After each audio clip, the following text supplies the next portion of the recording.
Hello everyone, this video is about drop-off and pickup procedures at LCS. Collectively, we call this process Carpool. So the first thing I want to say is very important. Please share the link to this video with anyone who's going to pick up or drop off your child this year.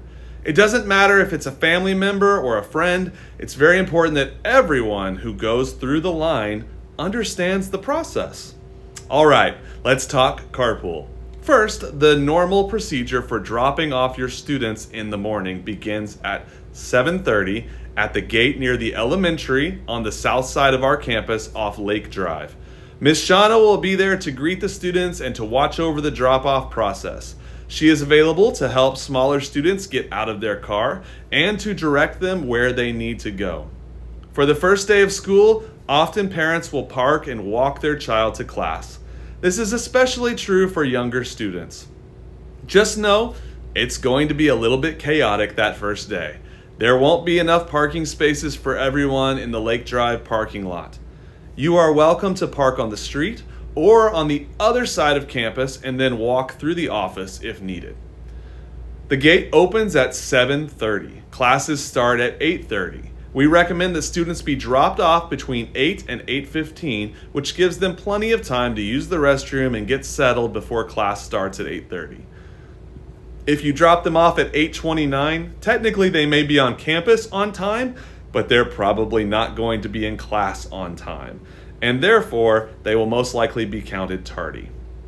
If they arrive between 7:30 and 8, they will go to the cafeteria, where we have 2 staff members supervising them.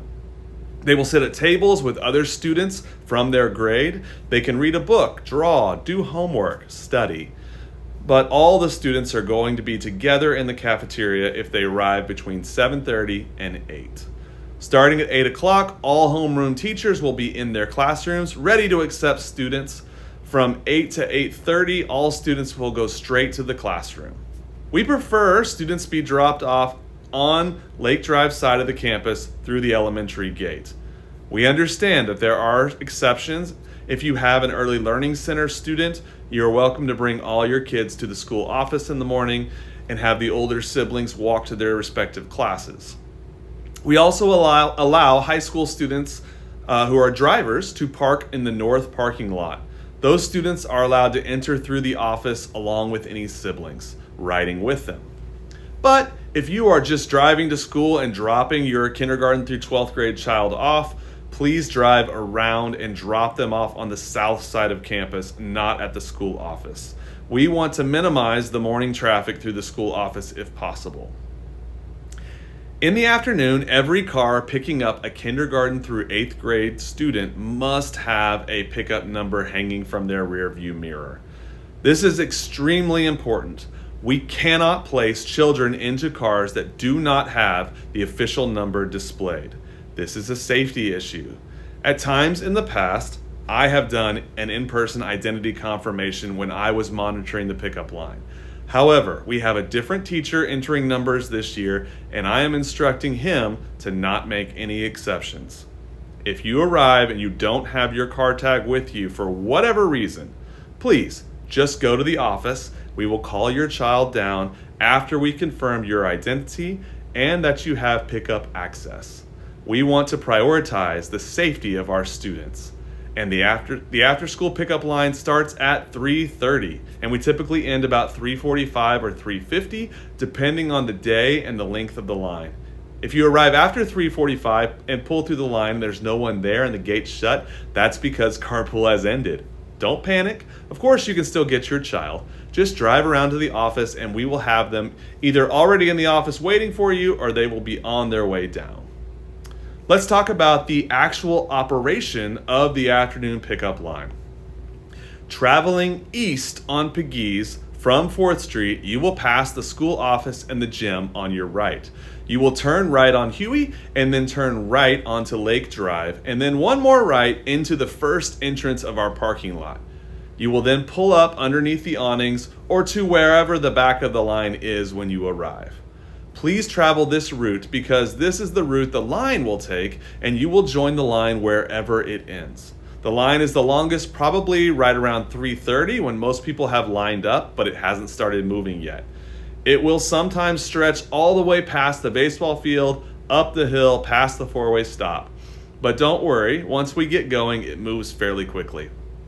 When you arrive, do not try to cut or merge into the line. Please go to the back of the line.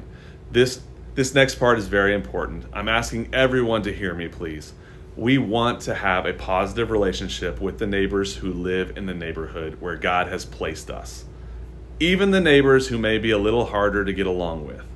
The pickup line can be a source of tension because it can be an inconvenience and a bother for our neighbors. We can't eliminate the line, but there are small things we can do to keep the peace. Number one, pay attention to where you are in the line and do not block any driveways.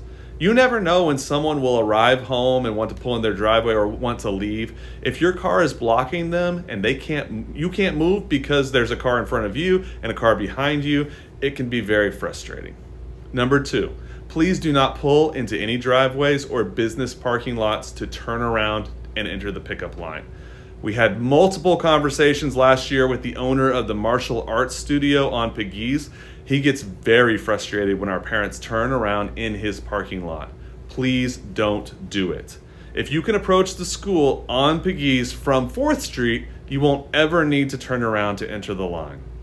Number three, if you are ever approached by a neighbor, especially if they are upset, please keep your cool and try to defuse the situation as best you can. This is not the time to stand your ground or to argue with them. That won't be helpful for anyone. Please let us know anytime you have a run-in with someone from the neighborhood. Remember to be a Christ-like example and to show love to all of our neighbors. The last thing I want to emphasize about the pickup line is to display the tag all the way through the line. There is a person early in the line who is calling the numbers and inputting them into the system so that students can be ready to get into the cars. When you arrive, they need to see the number. When you reach the pickup area, there is a teacher placing children into the cars, and they need to know that they have the right child in the right car.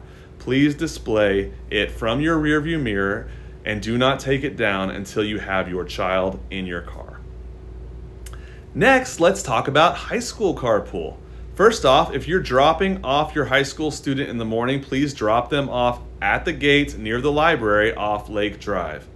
Student drivers may park by the junior high wing building past the carpool line or in the north parking lot across from the gym. At the end of the day, high school students are dismissed at 3:25 from classes and should be leaving at 3:30 unless they are staying for sports or other after-school activities. Drivers will go straight to their cars. All other high school students will go to the high school pickup area. The high school pickup area is between the junior high wing and the band hall on the south side of campus. If you have students in both lower school and high school, you will go through the line as described previously, pick up your kindergarten through 8th grade students, and then you will drive through the other side of the parking lot where your high schooler will be waiting. If you do not have kindergarten through 8th grade students and you are only picking up a high schooler, you do not need to go through the line. You won't have a number, so please don't get into the line. Instead, continue to pull past the carpool line around on Lake Drive, skip that first entrance where the line is going, and drive to the second entrance near the large tree. You can park on the road there, or you can carefully pull into the parking lot and park in a space. Just beware that if the carpool line is moving, people are exiting that way. We don't want to have a pile up. Find a place to park and your high school student will come to your car. One last thing for high school drivers. If your driver is going to take younger siblings who are in kindergarten through 8th grade home, this is the procedure they should follow. The high school driver will come to the office and Miss Shayna will call the students to the office to go home. We don't want high schoolers going up and disrupting the carpool process by asking for their siblings and causing confusion. Car tags will be available at the back to school nights, and we explained those in detail in the back to school night video, so be sure you watch that. I hope this helped you understand how Carpool works at LCS, and we look forward to seeing you in the carpool line.